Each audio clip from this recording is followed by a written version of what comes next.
who else? Kansas City, all those teams weren't relying on one or two guys. They were relying on a collection of guys. I get what you're saying. It's definitely a drop off after the top two, but the top two are good enough. Here's what happens too when I say this. Okay, like you said last week, AJ goes down, you're finished. You're finished. But I'm not. I mean, you can say that about literally every single football team in the NFL. No way.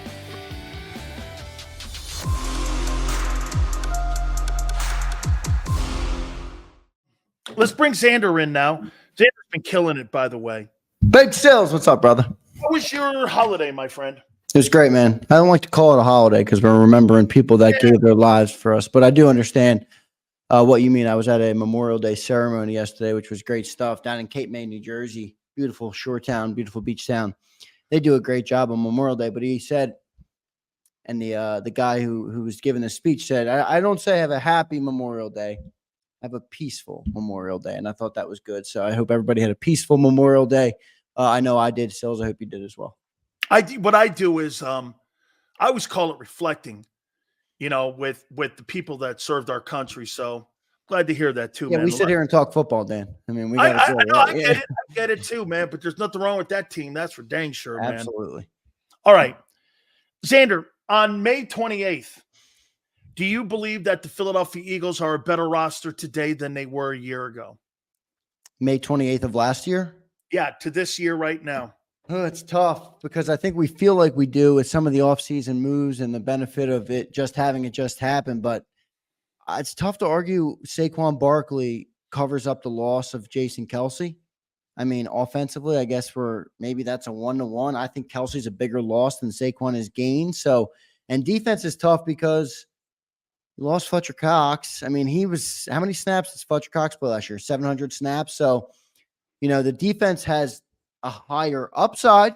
It has more potential maybe than last year, but I wouldn't say they had more talent. No. But we'll see. We'll see how it all plays out. No. That's my take, Xander. I didn't think last year's team had a huge upside.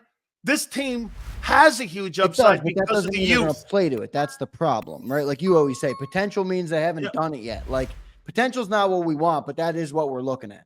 Well, here, I put him in as a group more than just singling out. Like Fletcher Cox, Hassan Reddick, Jason Kelce, and even DeAndre Swift just signed a $9 million contract in Chicago. Wasn't like he stunk too. He had Pro Bowl consideration. Every single one of those guys, except for Fletcher, who had 6.5 sacks himself, had Pro Bowl consideration. So when you lose 4 guys like that off your roster and the experience factor, I mean, to me, I don't believe you're a better roster right now. No, but I will say I think, and I don't know this. Actually, I would say I know this. The Eagles have better coaches this year. I don't know if they're great coaches, but I know they're more experienced coaches and they're better coaches than what we had last year. We had 2 guys, which hindsight's always 20/20, but why in the world did we go that route of 2 guys who have never been a coordinator before in their life? I don't understand it looking back on it, but we do have experience now. So hopefully these guys can put it together. I think our coordinators being better makes up for any loss in talent because it's not like we didn't lose. I mean, Kelsey's the biggest loss of the offseason, but it's not like we had a purge of players. I mean, I think when you lose 18 sacks between Fletcher Cox and Hassan Reddick, where you're counting on pressure coming from because he doesn't blitz much. Yeah, and Hassan Reddick, shoot, I wasn't even thinking of him.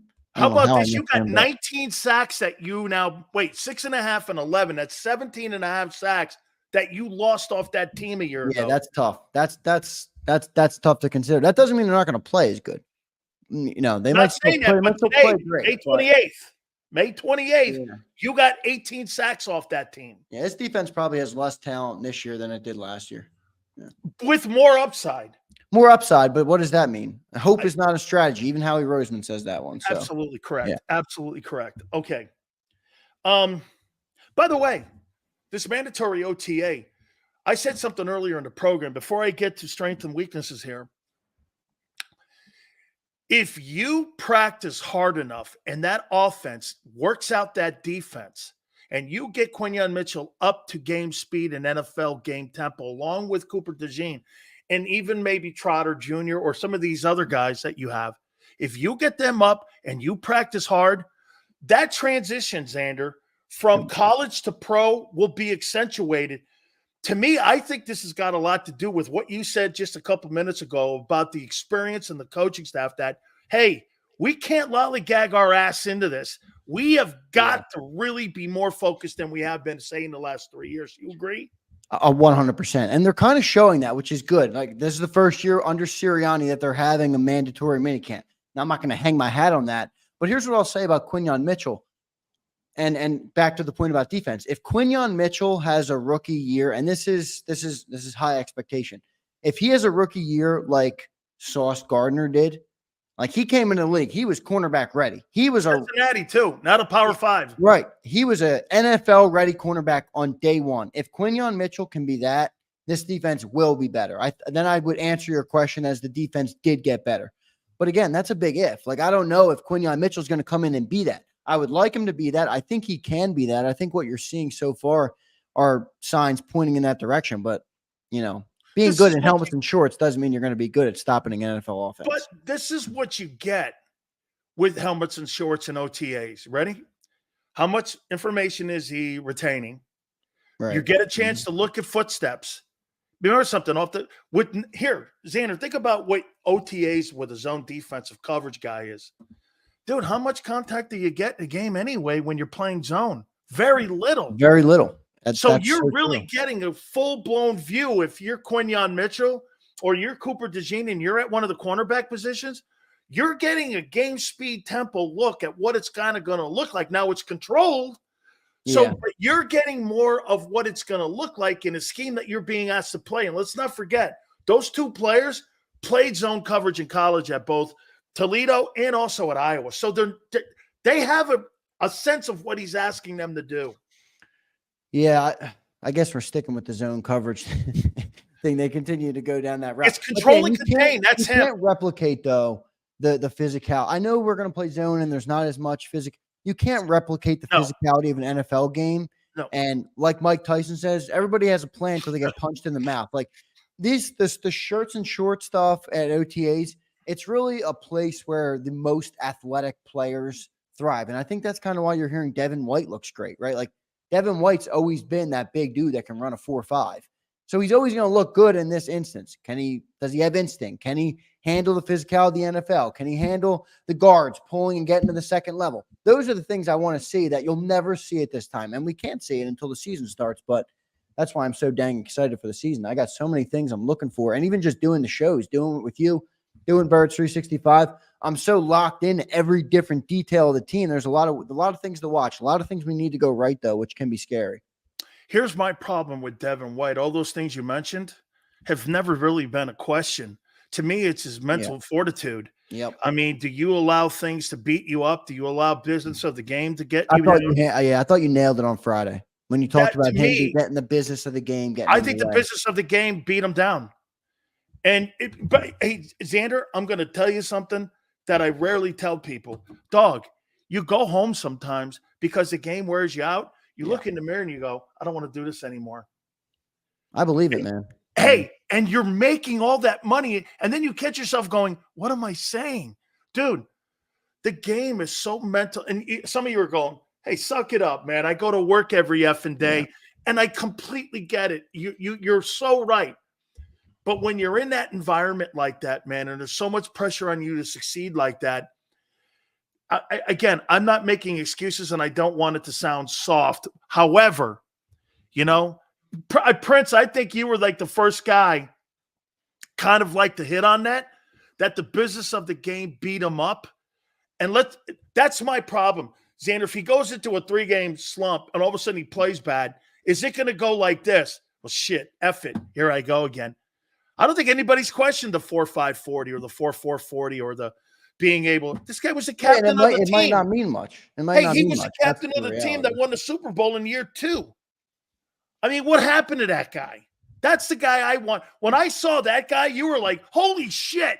That kid came out of LSU like his hair was on fire. Yeah, it's funny, Souls. He really didn't even play that good that year either. It was the playoff run. All-Pro, I think, something like that. It was the playoff run, though, where he took his game to a new level and was that 3-game span that they went to that's what John McMullen always talks about, how it was like a 3-game run of Devin White being probably the best linebacker in football. And then it was fell off a cliff from there. Wait, Big Sills, before we continue, what's up with Mark Holmes?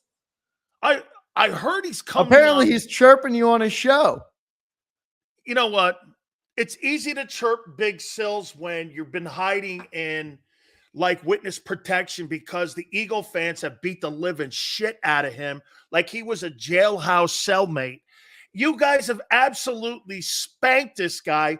So if he feels like jumping on Wednesday, and by the way, Mark, this goes out to you. You don't have to send little text messages to Zander. You can send him to Big Sills. I'm looking at it right now. I texted him back. Make sure you text Sills, the host of the show. Nothing. Make sure you text me, honey. Yeah. Not your little girlfriends. Come on, man. Come on, Holmes. Welcome back to the Thunderdome, Holmes. Hey, man, if you know what, though? I've learned one lesson about you guys in here, and I've learned one lesson about the program, and mostly Philly fans. I'll just say this to you. If you can't take it, what am I going to say? Mark Holmes is on a milk carton. Yes, he is. Put him on the milk carton. Yeah, he's on the milk carton. Him and Kobe Dean are on the milk carton. Aaron Rodgers TP messages out with smoke signals. Have you seen Mark Holmes?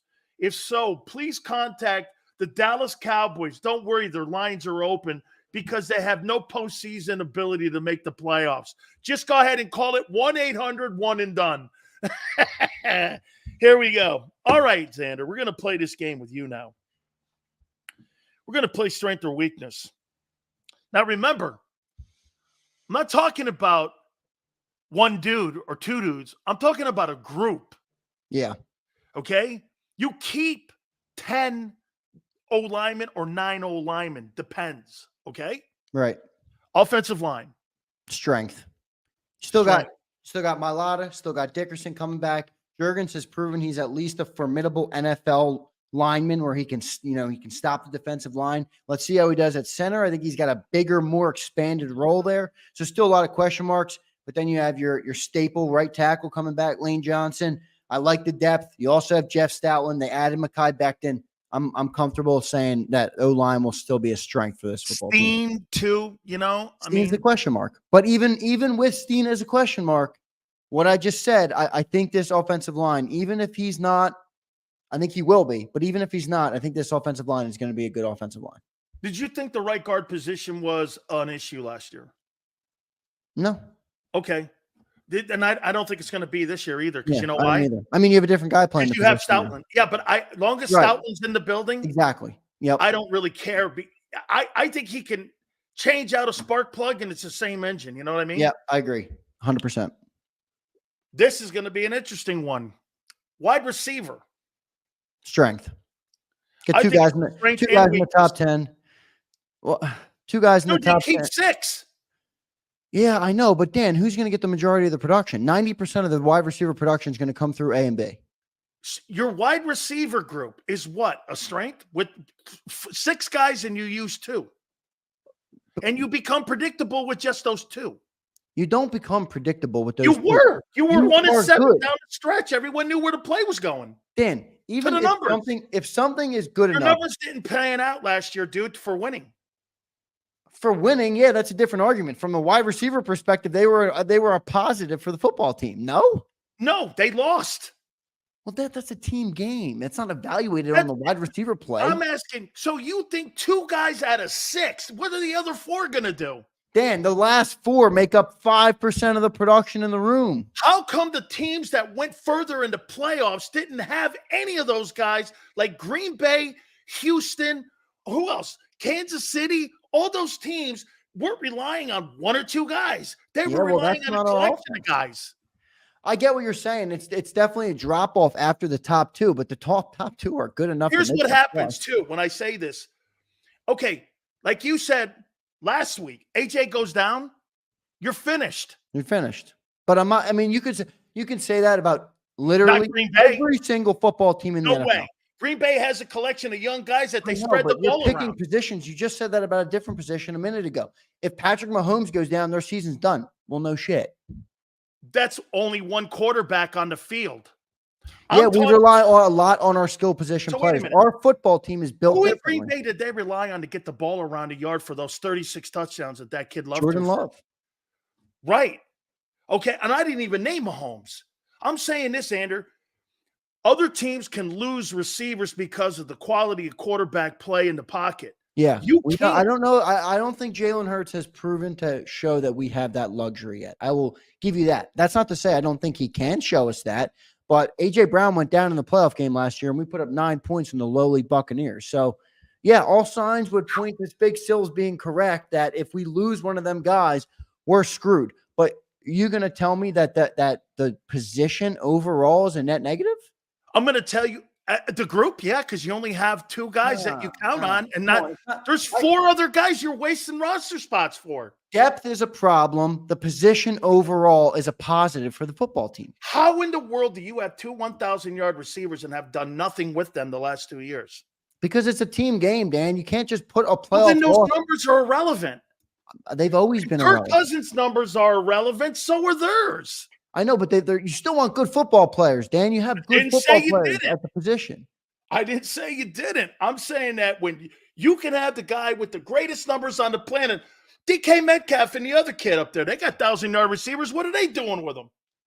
Yeah, it depends on your quarterback. When you're Patrick Mahomes, you would rather have 4 serviceable guys than the superstar. They've shown that. I'm not even mentioning him. I am, because I'm saying, and you could even go as far. We'll see how Josh Allen does without Stephon Diggs, because he wasn't great before Stephon Diggs, by the way.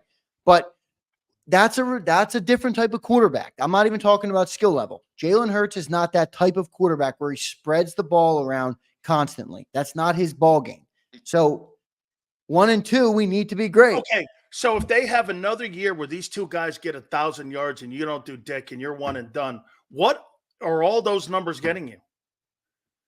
Yeah, but I don't think they're going to lose because of that. It's a team game. Last year it was the defense. It was this. There's a million things that could go wrong for you to lose a game. I don't get the point. It's the same argument with the 4,000 passing yards. I don't get the point of paying all that money if you're not using these guys to help you win Super Bowls. I just don't get it. I see what you're saying, but we did go to a Super Bowl with those guys. Like, you did? Yeah, and we almost won. And they were productive. By the way, they were highly productive in that game.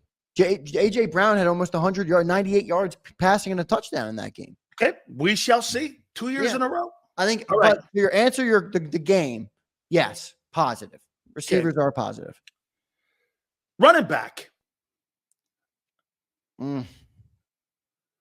Oh, hang on, Zander. I disagree. It's also about scheme. Green Bay out-schemed the Cowboys, but also to the 49ers with 2 star wide receivers and a star tight end that they use. Remember something? That's a good point, though, by Prince, because that does show, and that's kind of what I was trying to say. Yeah, but Purdy spreads the ball around better than Hurts. Well, Purdy spreads the ball around. It's a different type of quarterback. I'm not even talking about talent level. I'm talking about type of quarterback.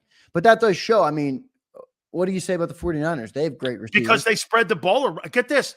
Did Debo have 1,000 yards? I don't think he did. Okay, so do you think Kellen Moore is going to spread the ball around more in this offense? What? You think Kellen Moore is going to go to a more spread offense? Yes? Probably.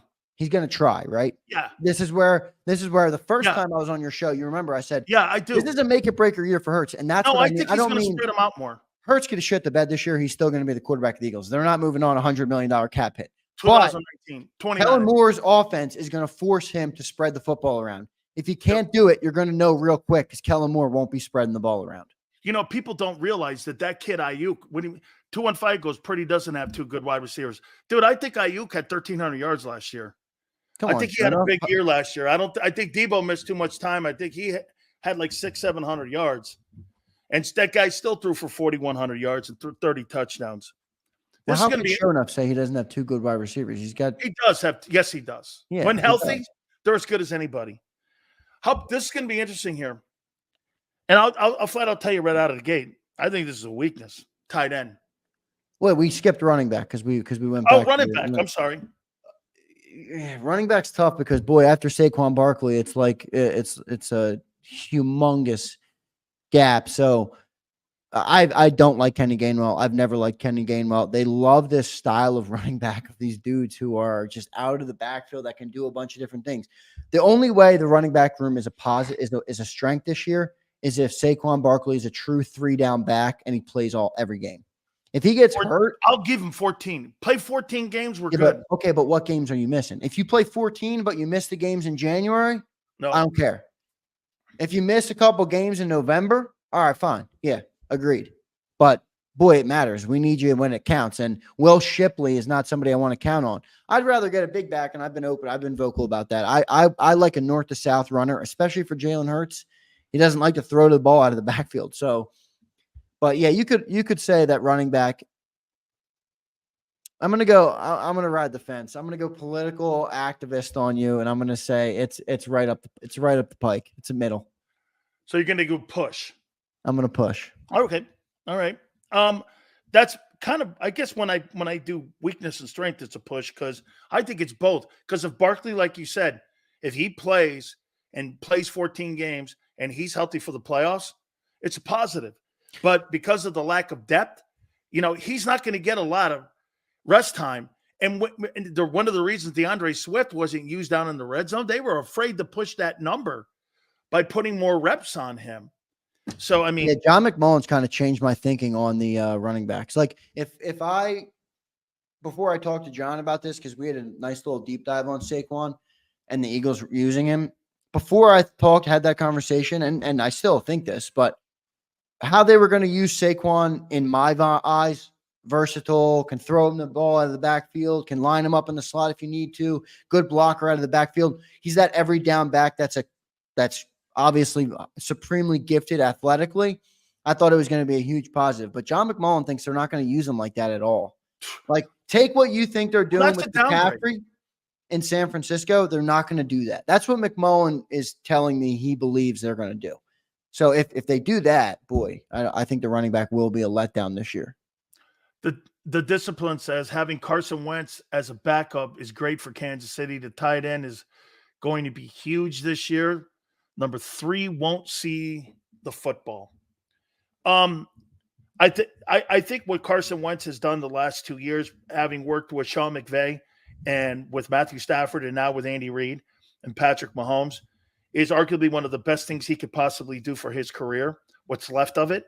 I don't know what it means, and I'm not forecasting anything where he's going to get an opportunity, but we've seen other guys like Baker Mayfield and some of these other guys get opportunities too. So I think there will be a viable opportunity out there for him after this year.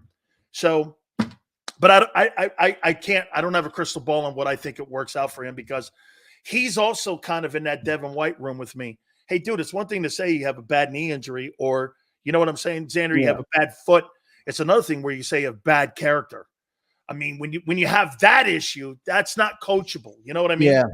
I wonder you're talking about Carson Wentz, right? Yes. I wonder with Carson Wentz, and I'm not a Carson Wentz guy. I hate how he quit. I thought he quit on us in that Seattle playoff game the year after. Boy, I do wonder sometimes. I mean, Jalen Hurts, his cast of players in Philadelphia has been better than any quarterback for the Eagles in recent history. Oh, absolutely. Really. Even McNabb. Full history. McNabb. Randall. Wentz had a 4K passing yard. You're throwing to Travis Fulgham. Like, maybe we would have a way different thought process if Wentz was surrounded with A.J. Brown and Devontae Smith. He's a better passer in the pocket than Hurts. Yeah, he moves the ball. He's a true passing quarterback. It's a different style. Yeah. But Jalen sees the game better. I don't know about that. Well, I mean, I'll tell you what, I think he's a better decision maker when in the right offense. I think Jalen Hurts is a better professional. I think Jalen Hurts is more mature man. I think Jalen Hurts is more athletically gifted, and Carson Wentz was pretty damn athletically gifted too. He was a big boy. He could run. He could pass. He could do everything. I just think they're two different styles of quarterbacks. I'm just saying, for the benefit of it, I would have liked to have seen Carson Wentz get some talent and then maybe evaluate him, because we are evaluating him off a pretty crappy cast. How about bringing back Sanders to back up Barkley? Here, I'll tell you what I would say to that. I don't know why Sanders would want to do that, but that would be good. But They what I played together, by the way, at Penn State, Dan. They did. Yeah. And what I would want, though, is I want a guy back there that is a good pass pro running back. And I don't really think Sanders is a special guy at that skill set. No, and he's the same thing, dude. You don't. How many more running backs do we want that bounce the ball outside? Seriously. No. I He's don't not good in want traffic. that running back. It doesn't. He runs the do contact. I want a guy here's that the can difference. take the ball and plow it through the back of the offensive Here's line. the Up the difference. hole. Like, Here's the difference in Barkley and Miles Sanders. Miles Sanders runs the contact. Barkley evades it. He's better Miles in traffic evades it too, Dan. He's remember? better in, but he's better in traffic on being able to get off blocks. If Sanders gets hit, he's down. Yeah, and remember the first play or the second, whatever it was, the first series of our Super Bowl when we were playing versus the Chiefs. The first handoff to Miles Sanders. The guy has a hole. He could have gotten a 4 or 5 yards to start the drive off right. He kicks it outside, and then he fumbled. We didn't lose the fumble. The fumble went out of bounds, but he fumbled the ball, and then they didn't use him again. And I'm like, I don't really blame him. This is the Super Bowl, son. Get north to south, get down, do your job, and do it well. You're going to fumble the ball by kicking it outside? Come on. So No, I really want to north to south. I did fault them for that. You took 1,300 yards and 11 touchdowns out of your offense because the guy put the ball on the ground. You got there with him. So you bailed on him? Offense was not a problem in that game. The turnover was costly in the first half, and the end of the game, we didn't get the ball. Clock management by Andy was good. The playoff, the penalty killed us. I'm not putting 1,300 yards and 11 touchdowns in a box. That's not going to happen. Yeah, but it's high highs and low lows, and in a game like that, you can't afford the low lows. Not me. All right. Let's go to the defensive side. Defensive line, strength or weakness? Strength. Jalen Carter's strength. I think he's going to have a big year this year. A lot of projection, though, there, right? I mean, projecting on Jalen, projecting on Jordan Davis, projecting on Milton Williams, projecting on Nolan Smith. Maybe that's a weakness. That might be a weakness. I might have just talked and depth. The depth at tackle is terrible. The depth at edge, I think, is okay if Nolan Smith is going to be a guy. Again, you're dropping another question mark on me there. If he's going to be, there's another question mark. Can Milton Williams play the 5 technique? Have you seen him play a 5 technique? No, but that's who would do it. And John, they're not going to play a 5 technique if Jordan Davis goes down or is out of the game. Okay, so they're going to put him back inside? Are they going to put him back inside, or are they going to keep him at? Are you going to put Sweat out there?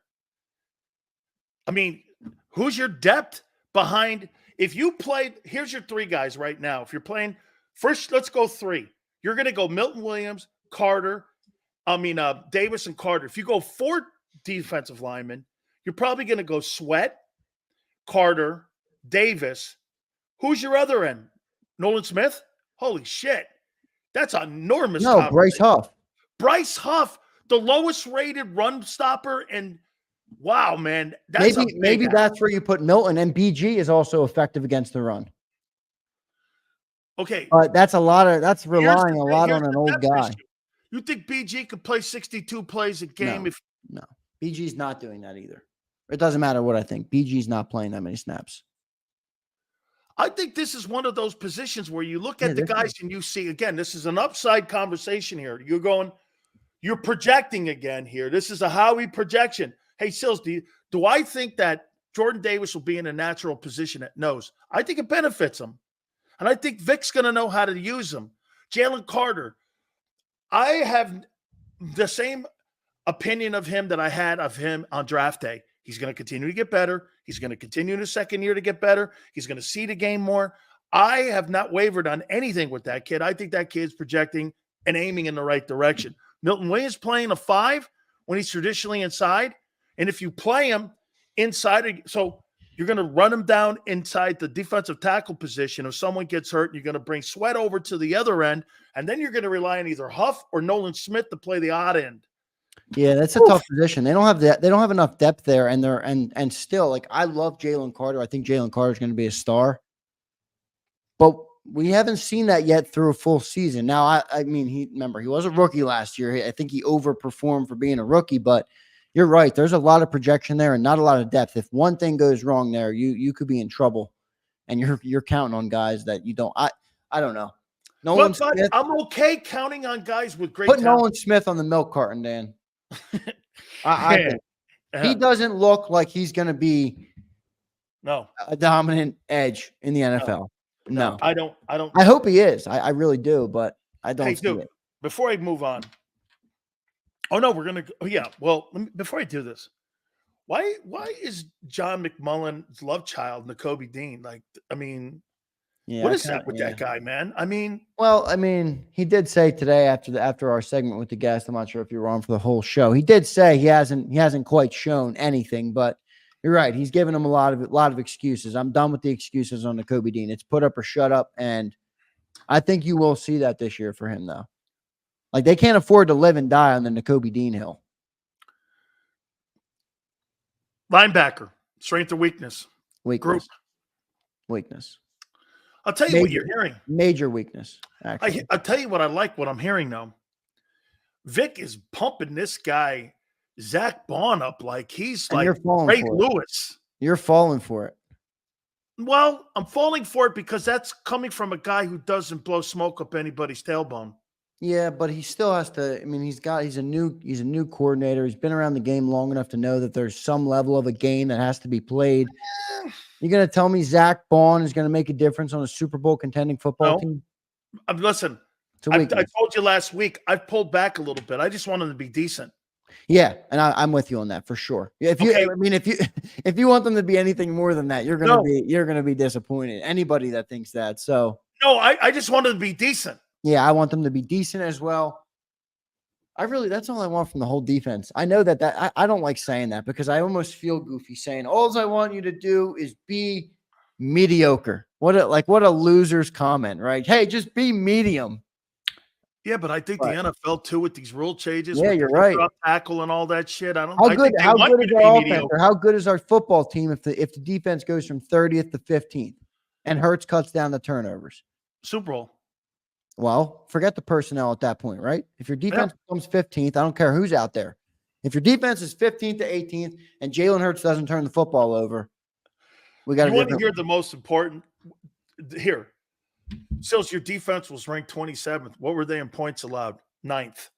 Hey, I'm in. Yeah, is that possible, though?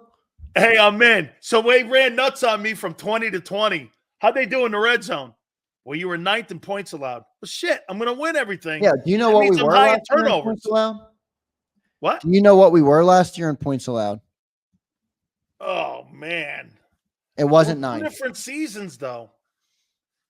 It was 2 different seasons. Were you 17th or something like that? I want to see if I can find it real quick. Well, it's something like 17th in point. I know they were 31st in pass defense and first downs. I mean, yeah, they were terrible. I'm not going to be able to find it on the fly here, but. All right, you ready? Yep, ready. DB safeties, strength or weakness? Are you putting them all in one? Safeties? Just safeties? Yeah. Yeah. So not corners. Not corners. Not corners. Safeties. Yeah, safeties is a weakness because here's why. With great upside. Yeah, I don't care about upside because CJ Gardner-Johnson, everybody's hype about that. And I'm hype about CJ. He missed 15 ball games last year. 29th in points allowed last year. There you go, Ben. 29. Thank you, Ben. CJ Gardner-Johnson was 15th last year. 15 games missed last year, and he missed 6 games the year before that. Like, this is a guy that doesn't stay on the field. Then you have Reed missed 19 games in 2 years. He missed 15 last year with the Dolphins and came back for the playoffs. Actually, I think he missed 1 playoff game too. He got hurt in week 2. Yeah, Lions. Yeah, with the Lions. That's all right. That's what I meant. And then go to the second position, Reed Blankenship. He's a guy that got hurt last year. Sidney Brown's your safety 3. He was a rookie. He got hurt last year. And then they're saying that I moved Devontae Maddox to safety from the slot, or he's going to be your 4 safety. Well, Devontae Maddox can't stay healthy either. So you got 4 dudes. Not one of them can stay on the football field or has ever proven to you that they can stay on the football field. That, to me, is a weakness. And if you don't get something surefire or a veteran there for backup, I think that's going to be a major weakness on the team. Cornerback play. It all hinges on Quinyon Mitchell. If Quinyon Mitchell is a serviceable NFL corner in year one, I think it's a strength. How about this? Rookie and a 33-year-old corner you're going to go into the NFL season in week 1 versus Green Bay with. Yeah, it's not pretty. And if you, let's say for a second they put Isaiah and you just Rodgers. got to given your analysis of the safety position and the linebacker position versus Green Bay. Yeah, the defense sucks. I want a piece of that. Every time we do a drill like this, I'm like, man, we're not wrong. The defense really does suck. But again, I wanted to make sure though that I did say this. Last year you didn't have, and I get you're right because it's projections but dude, this is how the Eagles build their defense on projections. Yeah. So you've got to see it through their lens too a little bit, dude.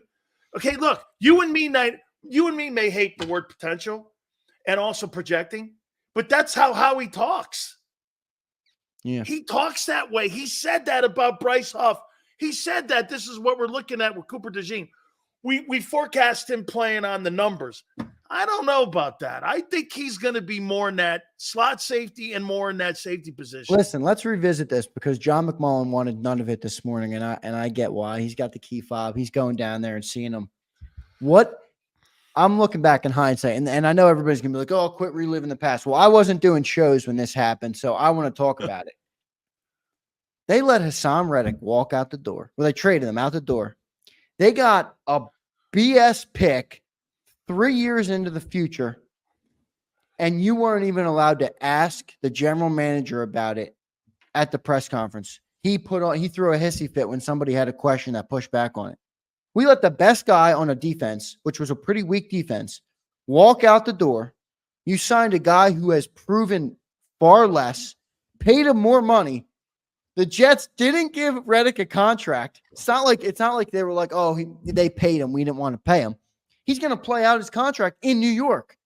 And we let him walk out the door, and nobody said a word to Howie Roseman about it because he put on a stink at the press conference. That is like cryptic. That's controlling the media. That's controlling the narrative. That's what good is a key fob if you can't truthfully report what you want to report? The first thing I would have said to Howie at that press conference is, hey man, you let the best guy on our defense of the last 2 years walk out the door. What? Why? And you signed Bryce Huff. Play the game, Sills. Play the game. So your voice is louder than mine. Listen. Wait a minute. Play the game, Sills. So wait a minute. Hey, listen. I want to be able to ask 25 questions versus not being able to ask any questions. That's how that works in that building over there. By the way, what was that super chat? All super chats go to the top. We just got a guy. I want to make sure we get him and what he asked. I'll let him address what you said. The route jumper is going to give up a lot of yards. We should have took Arnold. Well, hey. I do think Terran Arnold's going to be a good player. I do too. I'll tell you what, I think he makes Detroit better. Oh, he definitely is going to make Detroit better. I don't think Quinyon's not going to make us better, but they're two different styles of corner, and the Philly has chosen their man. Like even if I think they thought Terrion was better, I don't know if they would have taken him. They want a guy like Quinyon that thrives in the zone defense. Why do you think Howie doesn't want to be questioned on Hassan Reddick's situation? Just because he knows he's wrong. I think we all talk about Bryce Huff, right? Did he get pushed into that decision though? By who? Vic. Because Vic Here. Did he go back to what your boy Farcetta said? Like, Farcetta was one of the first people to go like this. Hey, remember that post game? And he goes like this. Hey, I'm just told what the front office tells me to do. And to me, you know what? They want me dropping in coverage. Then I'm here to drop in coverage. Yeah, and there was also you can tell me had a shit ass with it. There was also that weird story that to me seemed like a planted story after the season ended that Hassan Reddick was only out to get sacks. And I'm like, he's an edge rusher. Go get the quarterback. Right. I thought that was a little odd. And then they let him walk out the door. I wonder if Hassan Reddick wanted nothing to do with this system and was clear about that. Maybe Vic moved him out, but I think it was maybe more Howie. I don't know why though. Like that's the thing. Normally Like, why I get wouldn't you why let him Howie play does it? something. Like, okay, you don't want to pay a guy, get someone cheaper. Like you paid Bryce Huff more and he's a lesser player. By every metric, look, Bryce Huff has been a lesser player than Hassan Reddick. Completely. And get this, like to your point though, okay, so they had sack issues last year. Well, then you now just minus 17 and a half sacks for two dudes now that aren't on that defense in Fletcher and in Reddick. And who's making up for that almost 20 sacks with just two players? Yeah, you're counting on Bryce Huff. You're counting on Nolan Smith. You're counting on Josh Sweat. Josh Sweat, the thing I hate about Josh Sweat is he's so up and down. Like there's times when he'll go on a couple game run and you're like, man, that guy. He had 962 reps. He had 962. Yeah, so he burnt out. Year. Too many. Year before he had 810. Yeah, but Dan, you don't see that number going down, do you? Well, they don't have him starting right now. Who do they have? They're going to start out in the 34. Well, no, but if they play out of there, if let's say they do a base, they play fourth, they got it. He's gonna. How about this? Yeah, or even a first half, they do a 5-man front. No, you're right. Definitely going to be out there. Yeah. Listen, he's going to play 60 snaps a game. Yeah, I think that's inevitable. Now, if I don't think they're going to be running 34 front much, dude. They don't have the personnel for it. I don't think so either. They don't have the personnel for it. I mean, I don't think they have what, like you said. Boy, I'll tell you what, though, man. It just shows you. See, the Reddick thing to me is peculiar because he doesn't bring pressure. And this is what I heard. I heard this. Do you remember how that thing worked out at the end of the year? Zander, you weren't doing shows yet as often as you were doing. But this is what he said. One of the problems right after, if you remember right, go back and look at the timeline. As soon as the regular season ended, they hired Fangio. That deal was already in place with his agent and the Eagles because they were not going to procrastinate like they did a year previous and waiting around and hiring the third dude to sign. My opinion is this. I think he had to have complete autonomy of the personnel and I think that kid from Houston Christian or whatever it is, I think that's a Fangio sign. I do too. I think he was Fangio. Yeah, but Dan, I think these two. Watch this. Yeah, we're crisscrossing though, man. We're crisscrossing philosophies. Because hear me out. What did we just talk about? This front office doesn't let Sirianni do. Didn't let Doug Peterson do. Didn't let any of the coordinators or coaches they've ever had do. Call shots. Call shots.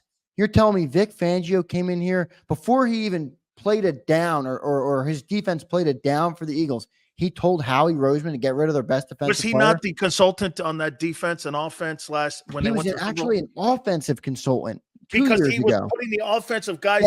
Yes. That is why. But okay, so you're saying it's coincidence that the two corners they drafted were no, it's not a coincidence. Corners. It's definitely not a coincidence. But I have and the a hard type time. of guys they got with edge, they've got a guy in the draft in the third round. Yeah, drafting a player is different than trading away your best defensive player for a box of peanuts. But signing a guy and drafting a guy, they went and got two dudes that they're going to drop in coverage, and they got two zone cover corners.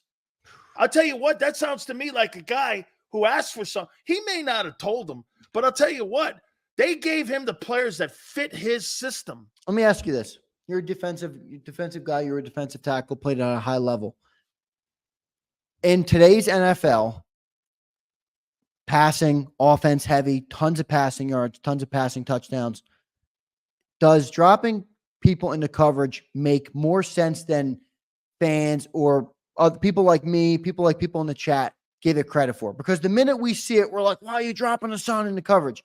But it is a passing league, and sometimes throwing curveballs to the offense makes sense. Do you see it that way, or do you see it as a total lack of using your personnel properly? Okay, here. 71% of the time, because this is to what you said, 71% of the time, that number's gone up from 3 years ago from 69.8, where you're going to be a nickel. almost the entire game. So 71%, 70% of the time you're in nickel, which means what? More DBs, yeah. and you're being spread out, which, okay, the more people you have zone coverage in, the flat, middle of the field, the hash marks, and also the numbers. You're trying to defend.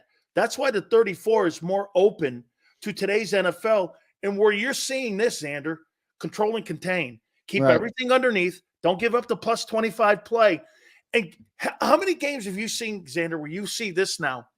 The losing team has 365 yards passing, 90 yards rushing. They get beat and they put up 30 points, and they're getting – that's almost on a common now. You're seeing 28-26 games, 30-28 games. Yeah, People with big – look at the Washington games last year against the Eagles. They put up – the quarterback put up 700 yards and put up like 65 points. That's common today in the NFL. Back in my day, you didn't want to give up over 19. You didn't want to give up over 275 total yards. You didn't want to give up over 80 yards in rushing. You didn't want to give up over 251 in passing. That's all changed. So to your question, yes, you're trying to cover. That's why, why Nolan Smith was drafted? He wasn't drafted because he's a great pass rusher. He was drafted because he runs a 4-3 and he might be able to cover people in open space. Yep. He's versatile. Okay. And run gut. Hey, he may get beat, but you know what he's going to do? He's going to run people down because he runs a 4-3. Okay. Yeah. Bryce Huff. They're looking at this. Those guys I don't love it. I got to be honest. I don't love this whole. I don't love it either. Yeah. Because you're always here. What you do is when you do that, you keep everyone in the game.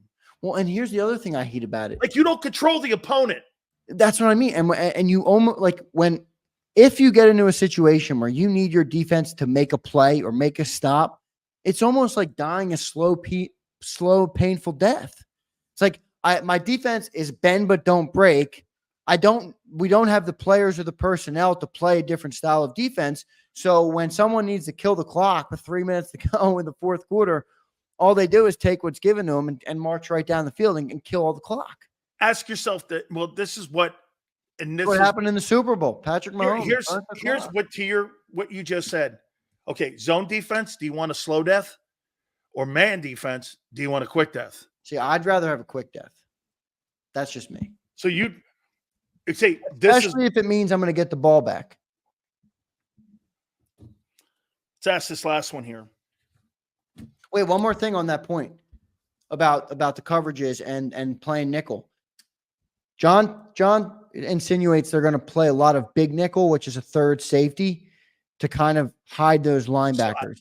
Yeah, so they'll stuff a safety in there, maybe Sidney Brown in, and have a lot of cover guys. And you kind of, I don't like that. I don't like it. But when your linebackers suck, does it make sense? Yes, but here, you have to have a sure tackler in that position. You have to have a guy that's not going to get turned around and have false steps out there. And I don't know he's ready, and he's going to be coming off an injury. I want a guy who has been up to game speed and somebody, because you need a guy who is a sure tackler in that position, because what you're doing is you're creating a deep hole on the third level. When you bring, because you're going to bring that guy up more and play behind the backers. Exactly. Well, guess what? Somebody like Justin Jefferson running a post, dude, you better be on his ass, because if he's ahead of you, you're beat. You can't give that up. That's risky, but I do think they're going to do it because the linebackers suck so bad. And on surefire passing downs, they like their safeties and coverage.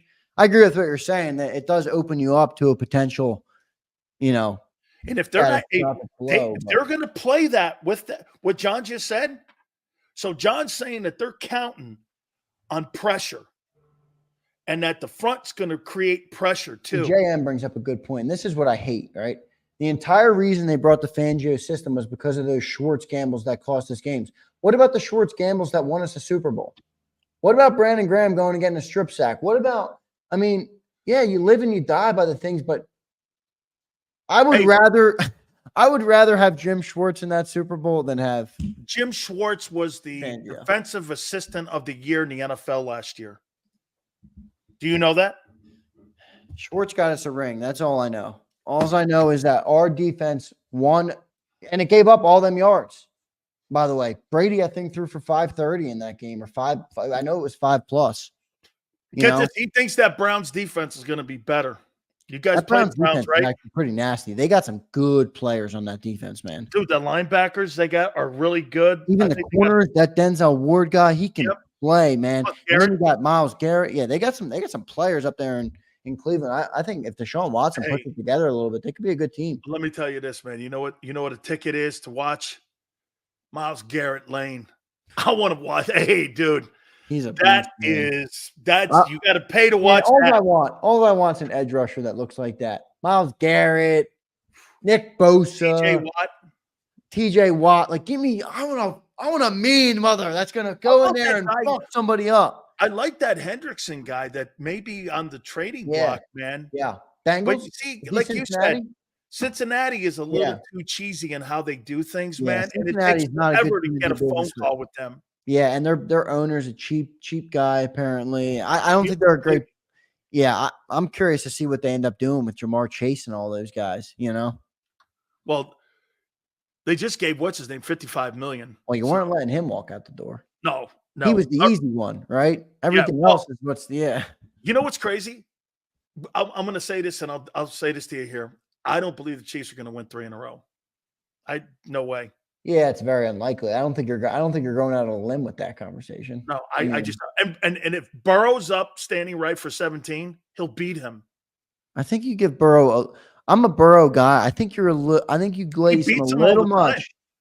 You glaze Burrow a little too much. He beats him every time he plays him. He's the only guy that beat Mahomes late in the playoffs. Yes, you're right, but maybe it's not Joe Burrow for me.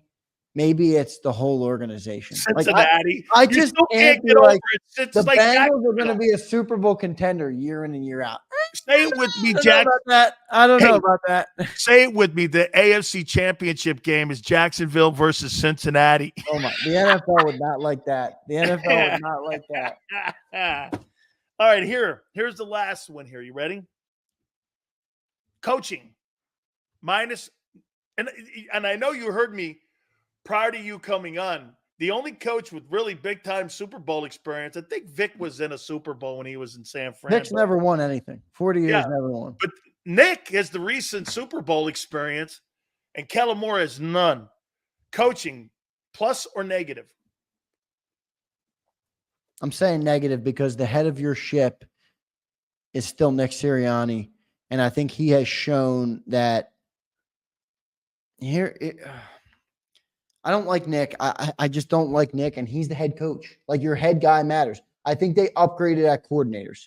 So if you asked me not coaching and coordinators, I would say strength compared to last year. But the coaching staff as a whole, I'm saying weakness. And I will say, I think, Nick, you're going to see a different Nick this year. And I don't know if it's going to be Nick that wants to be different. I think they had a meeting with Nick, and they said, cut out Harry high school bullshit. So you had a conversation with a guy after all these years about being more of a professional. Jesus, criminy. Dude, I think they did. He's the second face of your franchise next to your quarterback as your head coach. Yeah, and I wonder if that's a good question. I wonder if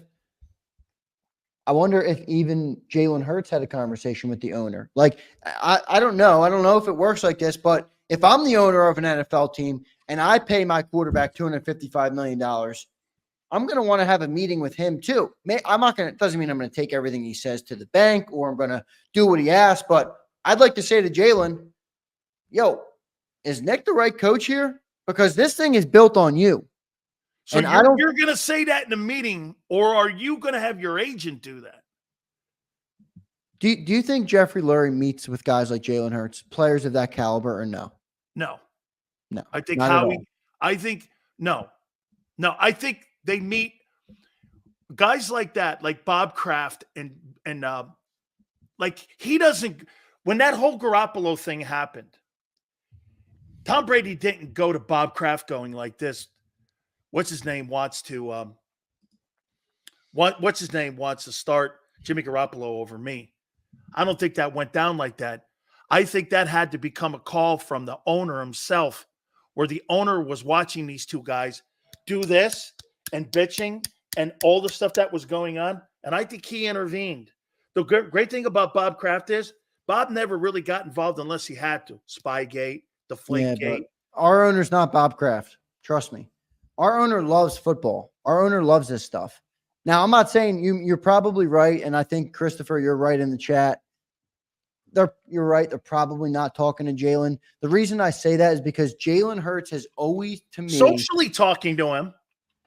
Yeah, I'm talking about I want to know, like, yo, do you like this head coach?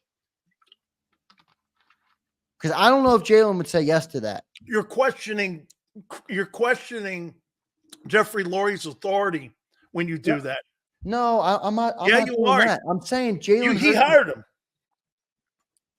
You're questioning a hire when you do also that. Almost fired him this year. Okay, well, let him make that call, not you. I'm not saying Jalen was going to make the call, but do you think? Look, I'm about to fire Nick. Do you want Let to me create get as much intel as I can. What does my quarterback think? That's how you create an adversarial relationship, when you start questioning front office hires. Front office didn't hire him. Jeffrey Lurie hired him. Okay, well, the front office is code for the owner. Yeah, I mean, Jalen Hurts, I don't think likes Nick Sirianni. Maybe he thinks he's okay, but no, I think he likes him. I don't think he respects him as a head coach. Well, so there's does two anybody things. in the You locker can have two things. You can like the guy. Okay, but if Jalen Hurts doesn't respect him and he's the leader of your locker room, decidedly, based on how much money he's making and his role in the team, does anybody? Here's the difference between Jalen Hurts and Tom Brady. Tom Brady hated Bill Belichick but respected him. Jalen Hurts likes Nick Sirianni. Okay, so I agree. But Two different things. I don't care if he likes him. No. He believe that he can coach him to the promised land? No. Okay, and then I would have liked to ask Jalen that question. That's not your call. I know it's not his call, but it wasn't Tom Brady's call. Tom Brady knew Bill Belichick could lead him to a Super Bowl. But that never got poised. That question never got asked to Kraft. I know it didn't. I'm Kraft just wondering.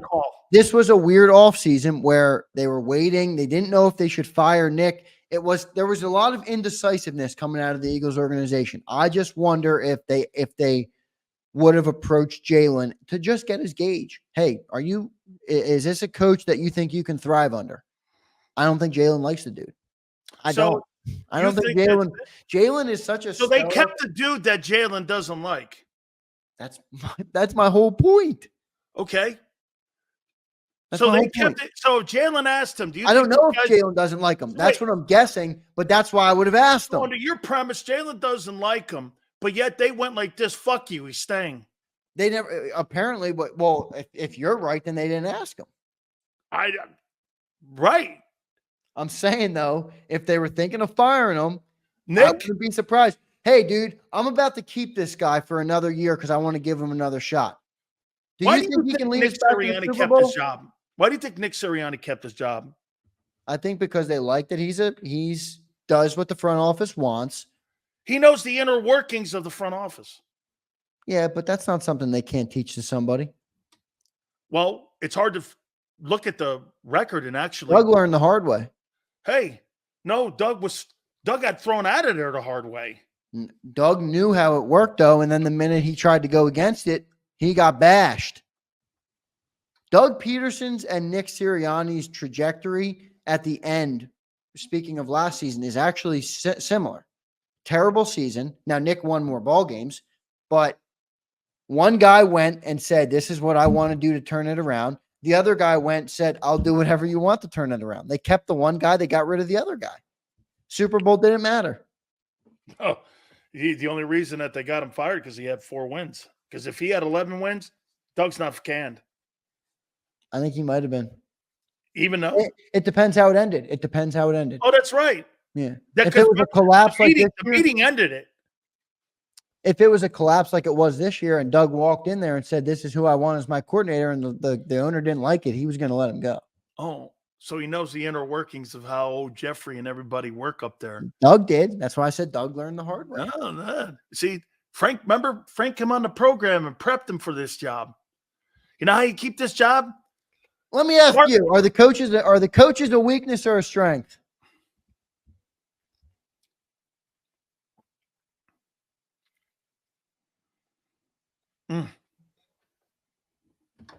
They're experienced. Coordinators are. I'm really liking Vic Fangio's attitude. You know, I'll tell you, Zander, the last 2 months talking about Vic, I even made a comment. I don't think he's the right guy. And now the more I'm hearing him and how he's running practice and how he's looking at shit and what you're saying and John's saying about multiple fronts and nickel package, and they're going to have more of a 5 front, maybe barely. I mean, I don't know, man. I think this is going to come down to Howie's roster. I don't think the problem's going to be coordinators. I think the problem's going to be talent. Here is my assessment. Politician Phil. I don't think Jalen Hurts is going to pick up Kellen Moore's. Politician Sills. Can I get an answer? No. Man? Here, I'm going to tell you. I don't think Jalen Hurts has the skill set to fit Kellen Moore's offensive approach and spread ball.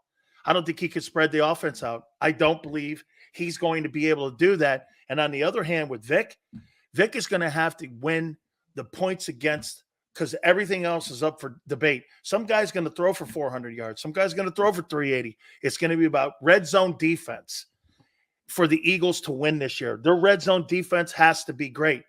But for me, I do not believe that Jalen Hurts is going to be able to spread out the offense like Dak Prescott did in Dallas, and he's going to put up the Dak Prescott numbers. Absolutely no way.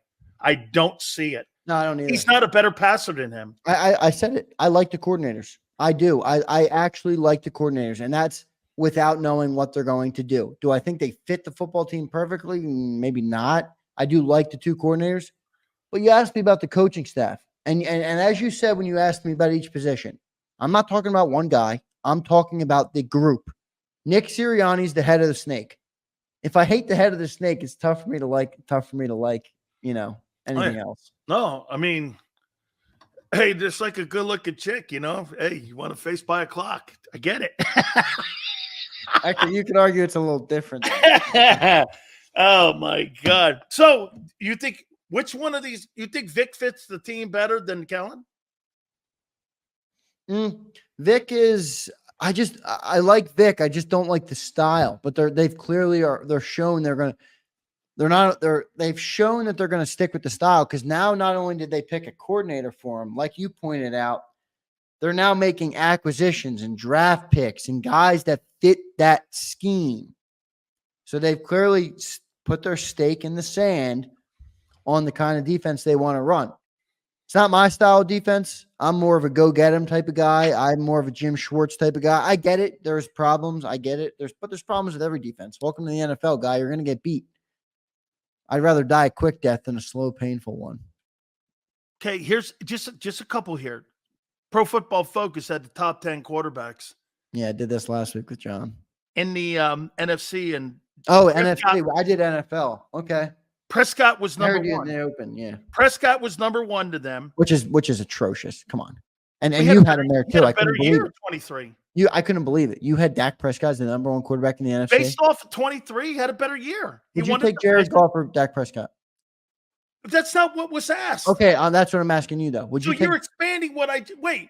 They based this off of 2023. Dak Prescott had a better season. He won the division. He had a better passing year than what Hurts did. Did he or did he not? That's a fact. He failed abhorrently in the playoffs. So did Jalen. And that's why I wouldn't put Jalen 1. Dak had a better season. What, regular season? You want a regular season cookie? He won the division too. I know, but that's because the Eagles collapsed. Dak Prescott is not the number 1 quarterback in the NFC. I don't care. That's how PFF. I don't care what year you're grading it on. Okay. I would take Jared Goff before Dak Prescott. I would even consider Brock Purdy before Dak Prescott. They got Stafford 2. I put Purdy 2. I put Purdy because he had a better passing season than Hurts. He won his division and he won the conference. Stafford's interesting because he came on late strong. And if you're talking talent, Stafford's probably the best. But I guess he wasn't the best. He wasn't the best last year, but down the stretch he was. I can't believe forget PFF for a second. If me and you did a ranking of the NFC quarterbacks right now, you would put Dak 1? Based off of 23? Based off anything. Well, here. The whole body of work. The whole body of work from 23. No, Had the whole body of work for the No, who no, the no, athlete no. is. That's not the question. The question was, who is the better quarterback going into 24 based off of 23? All It's right, not who's had the best career. I'd probably have Goff, Purdy, Hurts, Dak. I had my Off four of 23. my four were Dak, Purdy, Love, and Goff. Dak, Purdy, Love, Goff. Here's why. Hurts 5. You have Hurts 5? Yes. All right, so I'm going to change mine because I don't like where I put Dak. I think I put Dak too high still. I'd have Goff, Purdy, Hurts, Stafford, Love, Dak. How could you have Hurts ahead of Dak when he didn't do anything more than him a year ago? Jalen Hurts didn't have that bad of a football a year last year. But he had a better year than him, and he did just as much, if not more, because he won the division. Yeah, but he won the division not because he played great. But now you're adding a narrative. The facts are he won the division with a better passing season and went just as far. He sucked too, like that. What's the determining factor? He won more games. He won the division. He had a better. He won the division because our team collapsed, not because he played great. Another narrative. Okay. Here. But that narrative was included in 2023. Dak won a division. Purdy won the division. Love won a playoff game and went 1-1. Goff won the division, went to the NFC title game. How are those guys not all ranked ahead of Jalen when they had more winning and better seasons than him in 23? Because it's not all on one player.